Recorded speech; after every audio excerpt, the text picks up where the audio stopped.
তুফানগঞ্জ থানার পুলিশের পক্ষ থেকে একটি অভিযান চালানো হয় বলরামপুর সোনাডুকরি এলাকায় এবং সেখান থেকে উদ্ধার হয় ইয়াবা ট্যাবলেট। ঘটনার পরিপ্রেক্ষিতে দুইজনকে আটক করেছে তুফানগঞ্জ থানার পুলিশ। জাহিদুল আলী বাড়ি সুকারুরকুঠি ও জাহিদুল মণ্ডল বাড়ি তুফানগঞ্জ।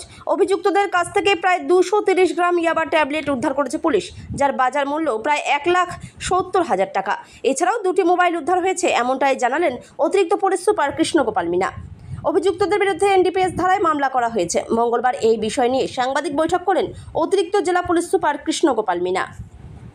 कल 16 जून তুফানগঞ্জ থানা পুলিশ সেলস সোর্স ইনফরমেশনের উপরে একটা রেড করে শোলডুকরি বলরামপুর জিপিতে তুফানগঞ্জ থানার অন্তর্গত ওখানে দুজন অভিযুক্তকে আমরা ধরতে পেরেছি। জাহিদুল আলী, যার বাড়ি হচ্ছে শোকারুরকুঠি সাহেবগঞ্জ, আর জাহিদুল মন্ডল, যার বাড়ি হচ্ছে শোলডুকরি তুফানগঞ্জ।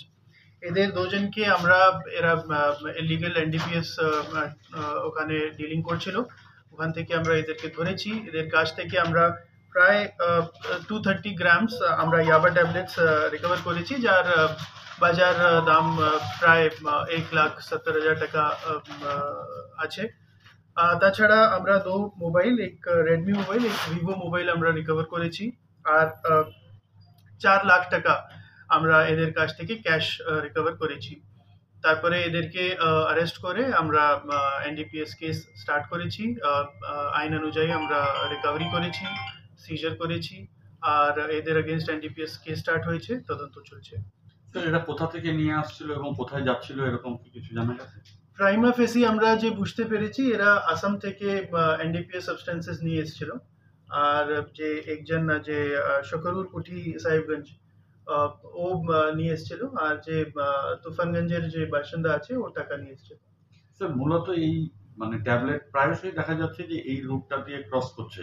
এটা বেসিক্যালি কোথায় যায় এবং কোথা থেকে আনা হচ্ছে?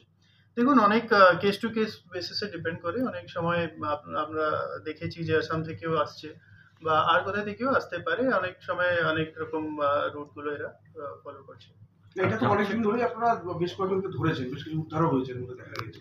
তো এটা কি এদের কোনো চেইন সিস্টেম আছে, এরা যে কেউ ওখান থেকে পাঠাচ্ছে, এখান থেকে রিসিভ করছে বা দেখুন, অফকোর্স এরকম ক্রাইম যখন হয় কিছু চেইন সিস্টেম থাকে, কিন্তু এরকম নেই যে একটাই চেইন চলছে। অনেক সেরকম ছোট ছোট নেটওয়ার্ক চলে, যে আমরা সবসময় ওদেরকে ধরতে সফলতা পেয়েছি।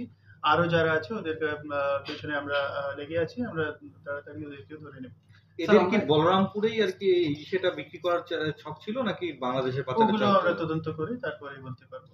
স্যার, মূলত একটা বিষয় একটু যদি আপনি বলতেন, সেটা হচ্ছে যে এর আগে দেখা গেছে ট্রাকের চাকার থেকে এরকম নানাভাবে এই ইয়াবাটা পাওয়া যাচ্ছে, কিন্তু আমাদের এদিকে ইয়াবা ইউজের তো খুব একটা নজির আমরা পাই না, দেখি না।